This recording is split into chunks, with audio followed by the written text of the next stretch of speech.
Strap yourselves in, get the notepad out. It's round 21. We're talking about getting guns into our side here. And we're going to start with our priorities for the week. So the guys that are going to be the best scorers in their position. And guys you obviously should be targeting. How you target them is another question. Someone like Harry Grant, which is our first option on the list, he's a fair bit cheaper than someone like Nathan Cleary.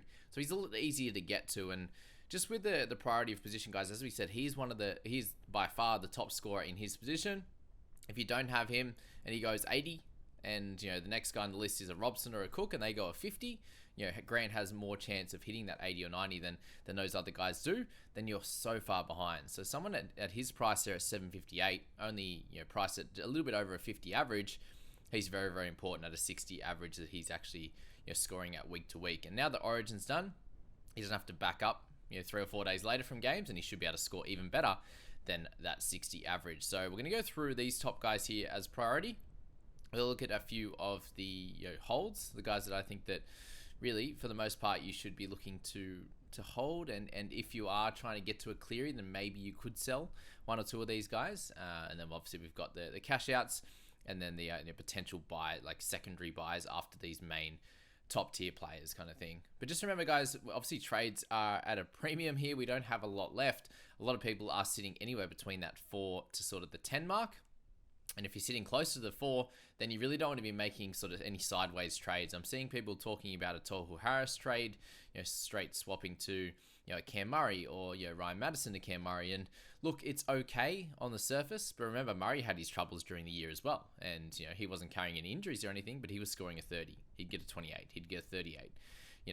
That's happened here with Tohu, but he was sick, Madison there, he's just getting less minutes, but RCG is out. So they're things that you need to look at and go, okay, do I want to make that extra trade now? Leave me with like 2 trades or get me closer to 0 in the next few weeks. And then I have 4 weeks where, if my top tier Nico Heinz goes down and I have no trades to trade him out, you absolutely lose any potential gains that you had on that sideways trades from Tohu Harris to Murray. You may make up a few now, but I think it will hurt you in the end. So yeah, Grant obviously the most important one in this list, and as we said, you see he can score those big ones there. He's got a bunch of 70s in there, anywhere from 70 to 76, 77. He has an 87 in his game and also a 91, and obviously last year he had plenty of those games as well where he'd get in the 70s and also those 80s as well. So Harry Grant, lock him in as one of your top targets this week if you don't own him. But you can see here in the top 5,000 in there at 79% ownership. There's definitely still room for growth there. So good stuff for anyone who's looking at Mr. Harry. Okay, Dave Fafita. So he's now brought in by plenty of players in the top 5,000, 51%. Top hundreds at 68. So still plenty of room there. And Fafita with his 49 just gave you a little bit of a chance to not cop a big score from him, but just see a little bit of a price drop. A break even up in the mid 60s there doesn't cause you many issues in terms of him losing more cash, because very, very likely that you can see here every one of his starting games since round 4, he scored 63 and above. He had a 15 off the bench in 33 minutes after Origin, but other than that, he's been scoring tries, setting up tries, and just absolutely dominating through tackle breaks, offloads, and then his base has been really good as well. So there's no one in that edge position that can score anywhere near what Fafita can. You take out that 15 from that game there, and he's well into a 65 average. And you got Hopgood around that 60 mark, and Bateman and these types of guys who are getting closer to that 60 mark on a weekly basis. But even Bateman has a low game. He had a 30 odd the other day as well. So Fafita, second priority I think this week. If you can get Harry, Fafita in your side, and then making sure you have at least one of Heinz, Cleary as your captain, I think you're going to do pretty well, along with a bunch of good mids there. So Fafita's scoring, you've seen it be amazing this year, better than years past. Like, he's had the games where he would score the tries, but his base is up this year, and that's what's great. He didn't have a very good game on the weekend. He still picked up a 49, and that's going to be his floor going forward. So Fafita, a terrific option there for you. Let's go to Cam Murray at 654k. Is really, really ridiculous there, the price that we're getting for him, and that's why he becomes very much a great option going forward. You look at the minutes in that first couple of months of footy, and what that allowed him to do was score pretty good for the most part. He did have a couple of low games in there, but really, if you just go look at the first 7 games, then he's picking up every game. Every score there is 57 or above, apart from one where he played 59 minutes there. So that's what you need to look at with Murray, is that if he gets over that 60 minutes, he averages well into the 60s. So And that's over the last few years. So that's exactly what you'd be looking for with Murray, and you can get him at a cut price. He does have the one bye remaining in the second to last round, but other than that, you got a really tough tussle this week against Broncos, and then he has games against Tigers, Cronulla, and Dragons, where you could look to be getting some attacking stats from that. So Cam Murray at 654, a very good purchase this week, and you should have him as a priority if you're looking for a mid. If you're looking for just an upgrade from one of your 500k guys, even if it's a Chance or something like that. The Jake Turpins of the world, these types of players there, then he's a really, really cool upgrade option for you. Very simply. Nathan Cleary comes up next on the list. So most of us have Heinz at this point, and you can see here only 3 of the top 100, and that one of them was Brenton last week, but 2.5% in the top 5,000. So for a guy that if you take out that one score, from what he just that one score, when he got injured for this year, we'll just filter that there. What we're looking at is a 74.5 average. So that's two tons in there. We also have scores of a 92, a 79, a 78, and then a bunch of sort of 60s. And he had an injury in that second game as well of 37. So even if you take that out, you're sitting there closer to an 80 average, which is actually ridiculous, and very much a clear captaincy option over the next few weeks. I think you've got Heinz up against Manly this week. You'd pick Cleary against the Dogs. You've got Heinz up against Cleary in that week, and we know who's got the better defensive outfit. It's the Panthers. So Nathan would be a terrific captaincy option then, and that just really shores up another position where, yes, it's a lot of money, but you have the ability to outscore any other player, really, for the most part, apart from like Payne Haas and these types of guys, by at least 10 to 15 points. So very, very clear upgrade option, and has that captaincy to boot. So Cleary, given that he rested on the weekend as well, I think the re-injury rate just drops that a little bit more. It's probably closer to that 5 to 10% in his first game back for his hamstring, and NRL physio says that nothing will change in terms of his ability to score well. So likely, it should be goal kicking. He was practicing goal kicking a few weeks ago at training, a week and a half ago at training, and he'll be a great option for your side coming into this week. Sorry, again, it's a solo pod. When we play on Thursdays, our first game, I believe Scoop's working hard now, so won't be able to see him as much, but he'll definitely be in the Discord and in the private group chatting away as always. But Payne Haas, 863k. The reason he sits in the priority list, guys, is just the fact of his average. 66 in there, and that does include the odd lower game over the last bunch of weeks, and obviously missing a few through injury. He had a 47, a 51, and a 56, and that's all through slightly lower minutes. He had a 46 minutes, a 57 and 56, where a lot of the time he does get that high 50s, but they were following Origin games as well. So just be aware that the two low scores that he's got there, 47 and the 51, are following those Origin games. So you take out those, and he's very much closer to a 70 average, and is very much a priority. Obviously misses that one game here in the third to last game, but games that should be played really well through the middle, and defensively a couple of these teams do struggle a little bit through the middle, and that's the Roosters there. Sometimes Para actually seem to struggle through the middle with how many amazing forwards they do have, barring they've had a lot of injuries. But Payne Haas, I really don't think it matters, and he's owned by a smaller chunk of people compared to obviously a lot of other players in the 35% range. I think that'll go up this week. Really, with Payne, with that ankle injury, I don't think we need to worry about it too much. It seems like he just got that extra week to recover, the last one that they just played, and he'll be back in this one. So maybe a slight drop, but really, I don't think that's something you need to worry about with Payne Haas. He's an absolute warrior, and it was really only that shoulder that it sounded like it was pretty bad last year that kind of stopped him from dominating. But definitely have him as a priority. But Cam Murray could be a little bit of a better selection for you, just because he's 200k cheaper, and you can use that money elsewhere there. Speak about some of the sells now. Actually, need to go through that first. And Tino is going to be one of them. Obviously, the high price tag there. There were a fair few people that actually grabbed him last week. It was 70 out of the top 1,000, which was pretty ridiculous. In the end, unfortunate for them that he got a lower score and is also injured. So remove Tino from your squad. He's one of those guys that it's a long enough suspension that you need to move him out. And if it was Cleary, then you can maybe go, oh, I might hold him, but still the amount of money that's sitting there, remove him from your squad.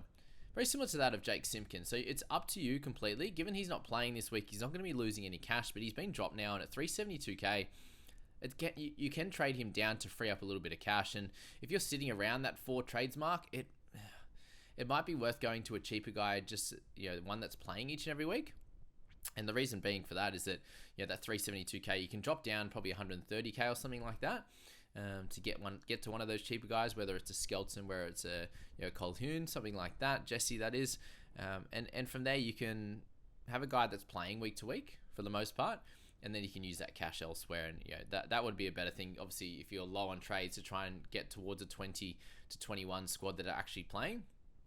Week to week you have one guy out or something like that with a bye to be able to loop at least one player there. So that's where we're at with Simkin, and that's going to be very much the same chat here with Valance at 433k. What we're looking at with him is obviously some decent scoring, and he's owned by a decent chunk of people, one of them being myself. And look, if I can this week, if I don't decide to go Cleary, then Val's going to be the guy to go out.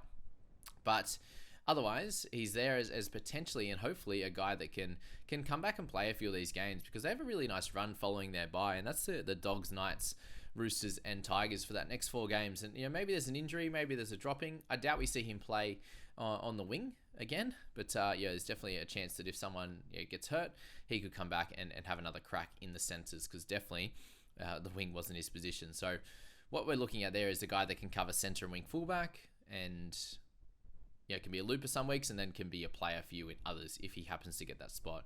Otherwise, if there is an injury to one of your players in a week-to-week basis and you need a certain position, then Val at 433k, you can straight swap him to any one of those positions and get someone that's probably going to score you a 30 or something like that pretty comfortably, I think, and obviously bank some cash as well, or you can straight swap for a 400k guy there. So Val is in the sell range if you like, but up to you on that. Cogger absolutely has done an amazing job for anyone who grabbed him at 609k.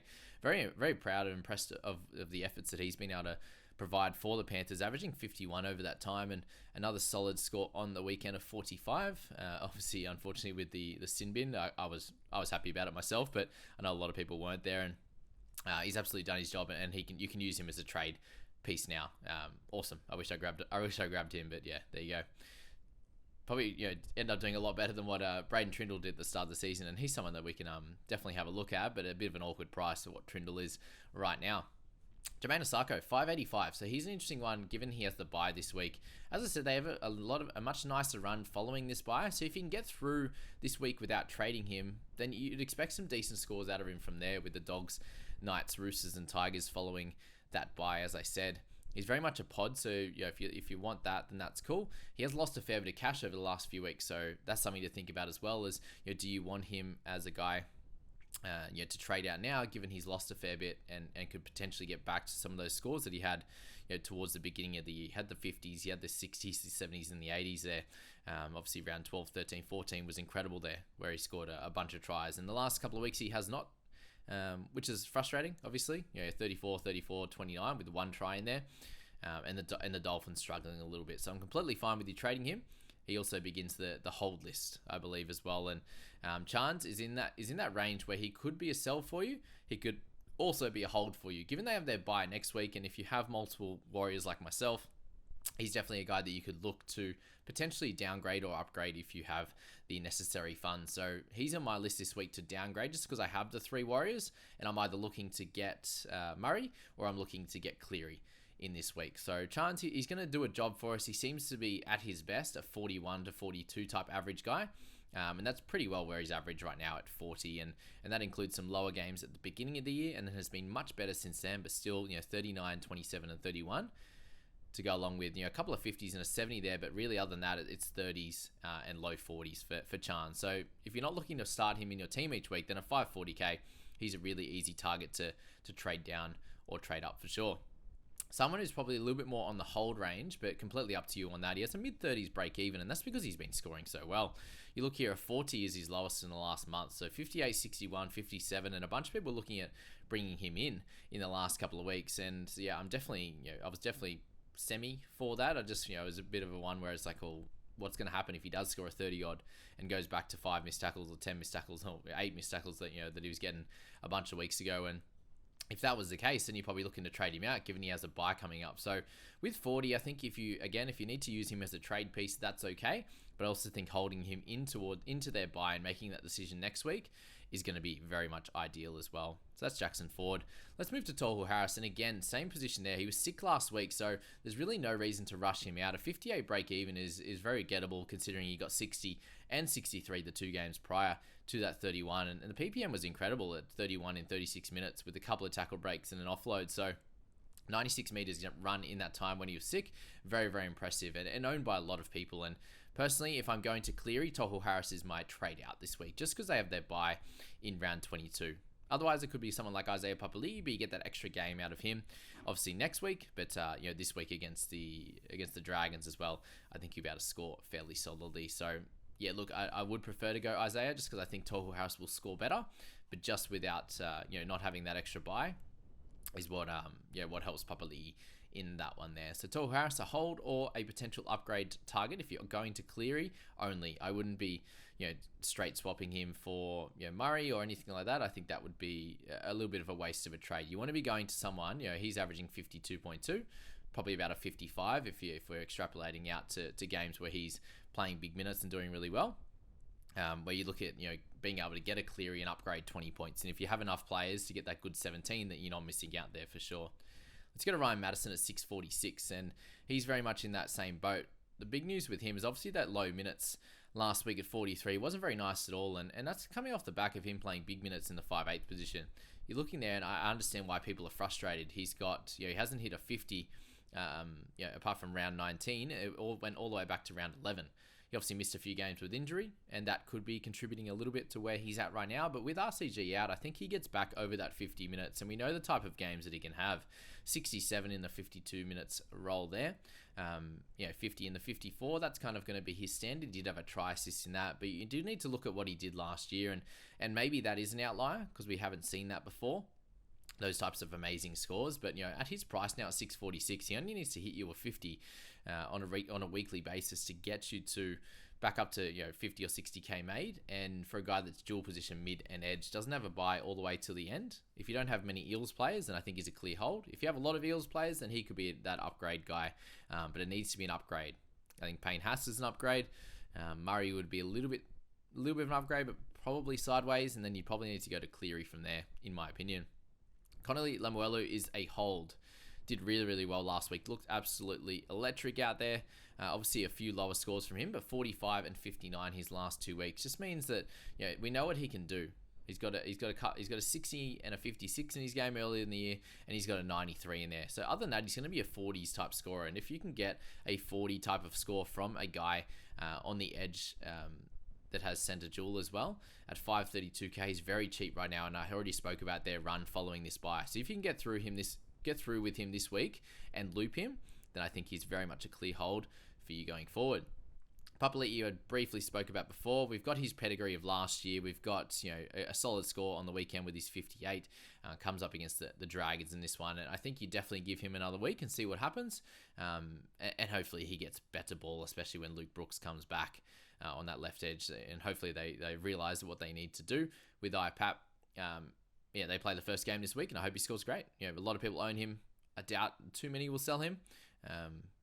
That's that. Mitch Moses, I'm seeing on the sell list at the moment. About 0.6 or 0.7 percent of people are removing him from the team, and I think they're going up to Cleary, and I think that's a mistake. You look at these scores for the year. He has 100 early on the year. He has a bunch of 70s. He had 3 70s in the first 7 weeks, and then 100 in round 9. And then he went, before this 42, he went 79, 73, 75, and 82. Is that what Cleary's going to score? Yes. So why would you sell Moses? Get Cleary another way, is my opinion there. You don't have a buy all the way through until the last round. I think it would be a mistake to move on from him. He is one of those game breakers that can win you a week in a head-to-head and can be one of the best scorers for the last bunch of weeks. And he's going to be one of those guys that he's scoring up near an Isaiah Yeo in the mids, and you're getting him. If you already have him in your team, it'd be silly to trade an Isaiah Yeo out, right? That's what you're trying to trade out there with Moses. Would you trade Isaiah Yeo to Cleary? I don't think so either. Someone I find really interesting as a buy this week, if you're in the hunt for a wing fullback or a centre, obviously with Ruben Garrick now getting the centre dual, I was a little bit sad given I don't own him and people can just move him from centre to wing fullback with a lot more wing fullback options at the moment. A 46 average for him, and you just need to look at him and his scores in the fullback position. at this point because he's not going to be playing center at all. He has no tries yet, and he has a 53 average, and that's with a head injury last week. So 68, 47, and 45. You extrapolate that out over the rest of the season, and he's going to be making you about 50k and being a 50 average guy in the centers, which is an absolutely no-brainer. And if you're in the market for one of those guys, then he's a great upgrade option for sure. Teddy. Would you pick Teddy over Garrick? I think I would pick Garrick over Teddy at this point. He definitely, having a week off, I think is going to be very helpful for him. He has the Titans this week, and I think he can score really well. I own him, and I'm very excited to own him. He does have a few low scores in his game, which you just don't see from Garrick in the fullback position. So there's that to contend with. But obviously, he has those big games. He had a 62, an 84, a 70, and a 51 surrounding that 20, that lowly 20 there, which was sad. But yeah, with Teddy, a great option this week as well at 650, so a little bit cheaper than Garrick, but I would go for Ruben over Teddy at this point. We also have Latrell Mitchell, who's back, and if you're wanting to get a little bit risky there, which we'll get his stats up here, which I forgot to pop up, Latrell, and we'll just speak about him first before we get to Isaac Tango there. So 742 for Latrell and 82 break even, just because of the injury he suffered in his last game. He didn't suffer an injury. He got 23 points and a 33 a couple weeks before that. But you saw that run that he had, 82, 66, 75, and 64 in between those 30s and 20s. He had a 64 there as well. So he's one of those guys that had a little bit of a slower start to the year after the first couple of games. He had a couple of low scores in there, which people are frustrated about, but we know what Latrell can do, and he's going to be one of those wing fullback game breakers that could hit a 65 average over a month or so there and really dominate for you. After this Broncos game, they have the Tigers, the Sharks, the Dragons, the Knights, obviously the bye, but then Roosters there. So lots of easier games, you'd say, for the South, and Latrell's going to be one of those guys that helps you dominate to your league and helps dominate for your team there. So Latrell, a very, very interesting selection. If you want to go for a little bit of a pod play, I think he'll score better than Garrick, but you're obviously playing that 70k extra on him. All right, same deal. If you're in the need for a center, I think you'd go for Garrick first, and then Isaac Tango is the next guy on the list. They have the Dogs this week, and he could absolutely go nuts again, or he kind of fall into the system given they have so many good players, and he'll be a 45 type of guy. But you're looking at the form that he's displaying since returning from injury, and it's just absolutely nuts over this last month. He's gone up so much. He was down to a 530k, and now he's all the way up at a 698. So if you grabbed him last week, you made 90k. It was absolutely ridiculous, and that's exactly what you want from him going forward. So can we expect this type of run? No, of course not. He's got 6 tries in 4 games, but can we expect him to average 50? Sure. 47 to 50 is where I'm pegging him for the rest of the year, and I think he'll be able to do that fairly comfortably. He looks better, as I said, since he's come back from injury, which is really scary for anyone trying to come up against him. He's so strong and so talented. So Isaac Tango, a great center option. Obviously, Jacob Queiroz didn't get the center duel, unfortunately, but 445k if you're in the need for a mid-range wing fullback. As I said there, you could go Valance straight to him if you need a wing fullback this week, or if you do need cover at some point. And obviously the lower break even this week is ideal, coming off a lovely score of 65. 47 the week before means that he's on a little bit of the charge with his price. He was down to a 410 and now back up to 445. So him in the center position, I think, is going to be solid. He does have the bye in a couple of weeks, but he has Penrith this week, which isn't ideal. But then the Dolphins a week after, where he can score pretty well. So Queiroz, definitely a solid mid-range option there. Corey Horsburgh. We'd be remiss if we didn't speak about Corey, the big red. Gee, we missed him over the last couple of weeks, but when he plays, it gets us excited. 78, 46, 60, and that was in the second row, so we don't like that as much. 66, 86, and 68, all in 70 minutes in the lock position. So he'll go straight back to that, and he's going to be really important for this side, especially this week against the Warriors, but going forward to try and get them into the top 4. If they can do that, they're a good chance of getting close to winning this premiership. I know they have to go through Panthers, but they can be there. They'll be there with a chip in a chair, as they say. Corey Horsburgh needs to be very much a target in your side. Obviously, there's guys like Payne Haas. I think you'd pick him over Corey, but Corey doesn't have any more buys remaining. Joe Tapani, 748. Again, I would go for Horse over Tapani, but he's definitely an option in that mid-range, in the mid-position at 748, who could go on a bit of a tear over this last bunch of weeks. He's coming off an 85 and a 69, so if he can get anywhere near those type of scores on every second week kind of thing, then he's going to be awesome for your side. So look at Joe Tapani as an option if you don't own him, as a pod as well, if you're looking that way. Jesse Colquhoun, he's someone that is on my radar this week, along with Jarrell Skelton. I'll make that decision later in the week based on what I want. Do I want a center, or do I want Jesse, who could probably score better? So we don't have any games of him on an edge, but there could be some changes on late on game day. Wade Graham's been rested. Is Jesse going to keep the spot? There's a few questions there on that one, but he came on and played 31 minutes and got 20 last week. So you'd expect a few more minutes with the squad that they're trotting out this week. But it's definitely something to think about with Jesse at this point at 240k. So not a by no means he's definitely not a knockout punch.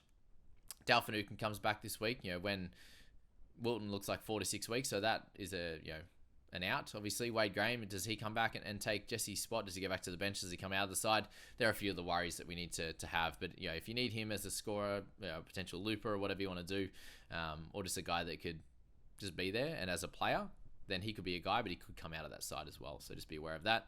James Schiller is one of those guys that's going to be a red dot. So he played game 3 and game 4, but again, not one we want to be excited about him playing, but we have him as a center and wing fullback dual that you could use as a looper in your starting side as well. If you want to loop that way, you could loop him on the side as well if that's easier for you. But he's one of the guys at 225, pretty much basement price, just 5k above that. That would likely not play. So if he will be your only red dot, then I suggest it as a good option this week as a cash down, so you can get to a Cleary. Other than that, not super excited with him. We're going to finish up with Harrison Graham there, 323k. Obviously going up a fair bit. Looks like if we hear a little bit more news about Jeremy Marshall-King, then that's great. If you have no one as a looper this week, he could definitely be a trade-in that is likely going to be playing for you going forward. He's got good minutes over the last 3 weeks, obviously with Jeremy Marshall-King having issues with his injury. If you think that Harrison's going to be there longer term, just longer term past this week, then at 323k, it's not a bad downgrade option from Chance or something like that to give you 200k to get to whatever you want, whether that's Murray, whether that's Haas, whether that's Cleary or whatever you want to do there, get to Garrick or something like that. Then Graham's going to do a solid job as a looper this week, and then a player going forward. And then someone else you think that looks like he has his spot sort of sewn up for the year, and that's Sandon Smith. So 34 last week wasn't great. 379k, also not great. But I just wanted to throw him in there as like, if you own him, you're clearly holding him. If you don't own him and you need a player that's going to be solid, then Sandon Smith will be that guy. And then the finisher is going to be Brendan Heinz as well at 423k. Again, fairly expensive, but has the spot sewn up for the year. And coming off for 57, you'd be remiss to not mention him at hooker and half cover with a low break even, and plays all the way through to round 27. So if you don't have a lot of Eels players, then he's going to be fine. I own him obviously, but I have 4, and if I had 3, I wouldn't be grabbing Brendan Heinz right now, if that makes sense, or I wouldn't be grabbing another Eel. So that's that video, guys. I hope that was very helpful and in a nice order for you, and really just showed you guys what how you need to structure your side and see how many trades you should be holding and how you want to go about this week. So I wish you all the best of luck. Obviously get a few more videos out across the weekend, across this week here, and get you guys set up for round 21. Have a good one, guys.